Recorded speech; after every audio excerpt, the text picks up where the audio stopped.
Welcome back, Berzerkers. Believe it or not, we made it happen. We got our hands onto a Plaid Model X. We spent the day with it, and I want you guys to hear my thoughts on it. Perfect.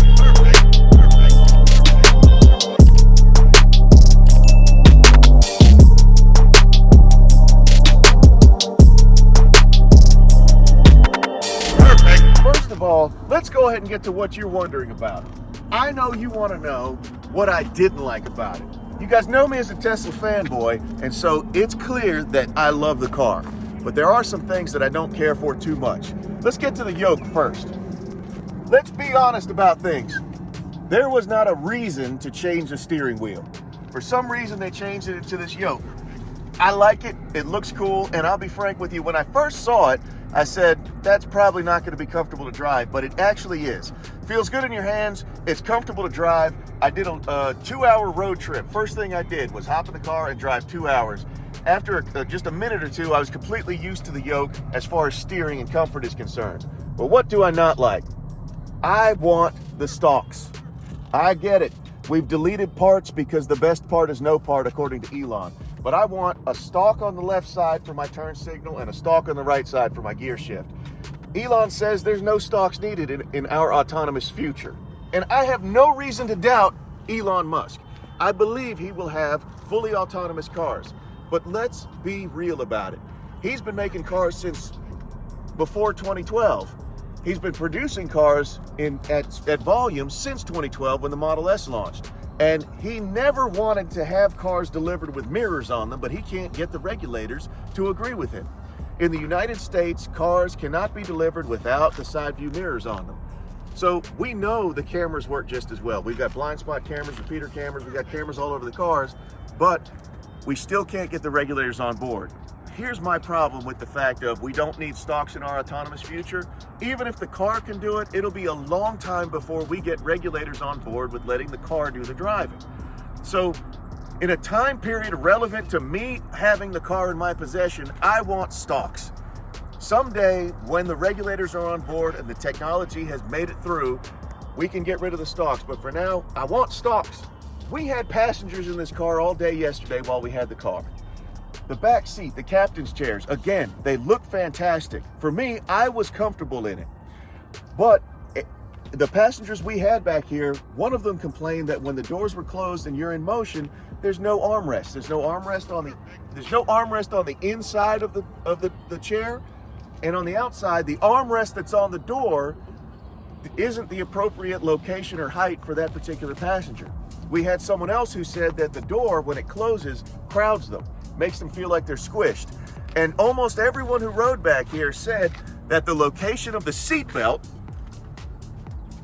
being essentially in the seat itself, caused them to feel like the seatbelt was poking them in the hip, the seatbelt was choking them, grabbing onto them, so they did not feel particularly comfortable right here. The way back seats, the third row seating that I call it, the way back, they're not for adults.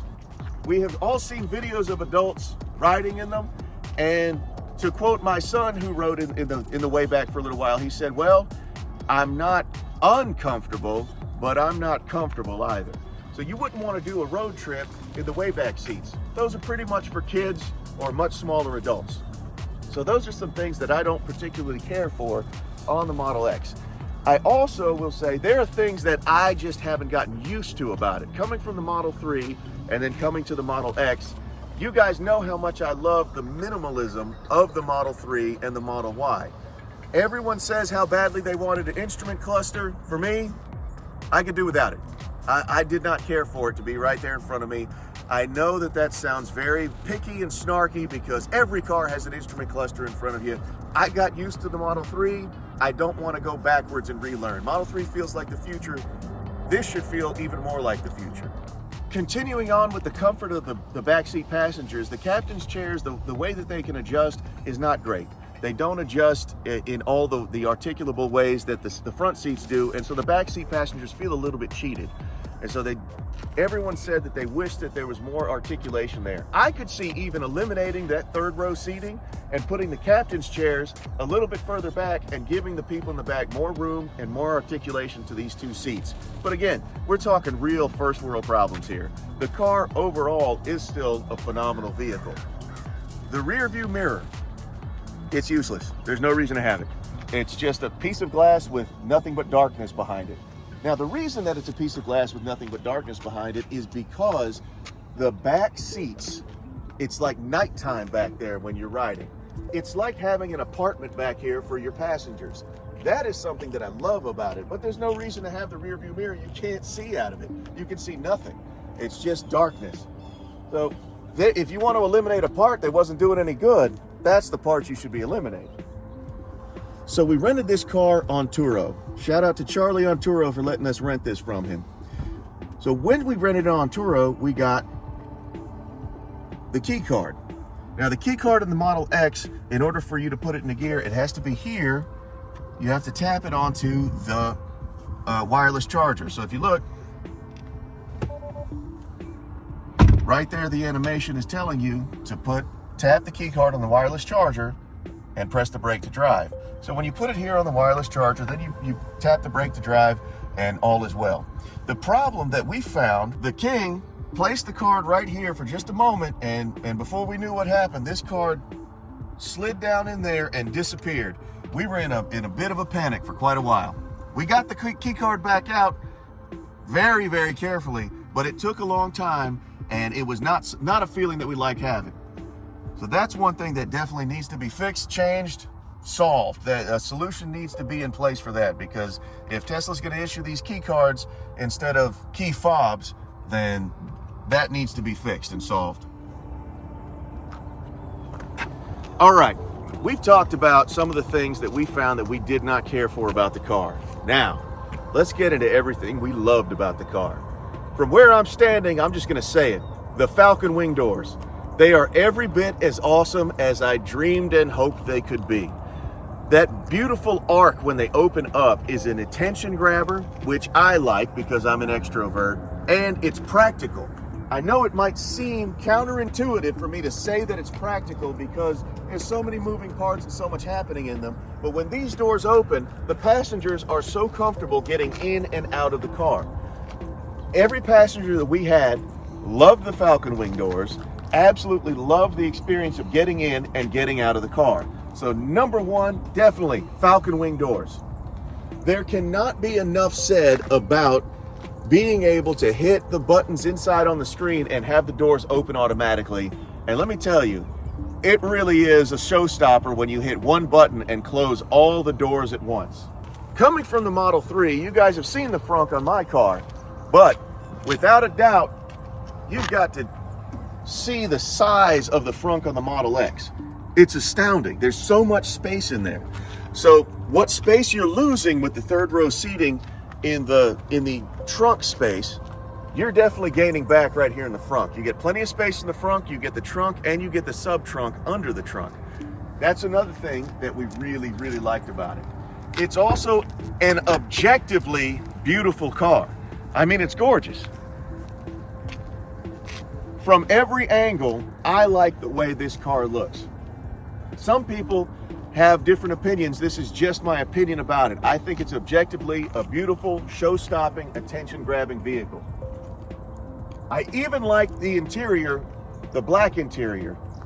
You guys know from video after video, I don't care for the wood trim on 3Y, but the carbon fiber trim in this one is amazing looking. If carbon fiber trim was available on 3Y, I would have a black interior in my car, no matter how much I love the white interior. So now let's talk about the acceleration. I don't have words to describe it. It makes your brain slap the back of your skull, it makes your eyes go fuzzy, and it makes your body go numb. It is madness. To step on that accelerator and feel that Plaid power, 1,020 horses, just having its way with you is insane. It's beyond insane, it's ludicrous. It's beyond ludicrous, it's Plaid. I can't tell you, every single person that we had in this car had phenomenal reactions to the acceleration. It's Tesla's signature. Tesla's signature acceleration, for that Tesla smile. Tesla snatched a half a dozen souls in this car yesterday. This panoramic windshield is amazing. Every single person we had in the car made comments about how incredible the windshield was. This view, I didn't think that I was going to notice it. I'd heard about it, I had seen videos about it, but when you get in here and actually start driving it, it really makes a monumental difference. Everyone loved the windshield, this panoramic view. It's not the same as having the glass roof, which I really like, but the glass roof still has that pillar right here. This is just a panoramic view. You can see so much, and it's amazing. Now, I want to mention that I was hard on the passenger seating when I talked about the cons, things that I didn't like. But it has to be said that my son is 6'4", the king is 6 feet tall, my wife is 5'11", Jeff is 6'4", so everyone we had in here was a taller person. The king put his family in here, and the kids seemed to really like the seating back there, even in the way back. So the way back seating is great for kids, and the captain's chairs, also great for kids or smaller adults. I sat in one of the captain's chairs, and I was perfectly comfortable. I did not experience that squished feeling that some of our passengers talked about. But the most important thing that I want to get across is that the captain's seating might not be for everybody. Make sure you try before you buy on that one. But all in all, would I recommend the Plaid Model X to somebody who's in this particular tax bracket? The answer to that question is yes, absolutely. I think it is a phenomenal vehicle, all things considered. In other videos, we've talked about the technology, the software, the user interface, so we're not gonna go through that in this particular video, but we do have other videos where we talk about all the technology that's in the car and the fun that you can have. One thing that totally blew people's minds was the acceleration, and the other thing was the light show. The light show with the Falcon wing doors is something else entirely. We had people whose brains were just hypnotized by it. So no matter what, there are things that I don't care for in the car, but that's going to go for every car and every experience. All things considered, this car is amazing, and it remains my dream car on my list. Thank you guys for being here. Hit subscribe for the next video. We've got lots of videos of our passenger reactions, and you guys don't want to miss it. And we'll see you guys in the next battle.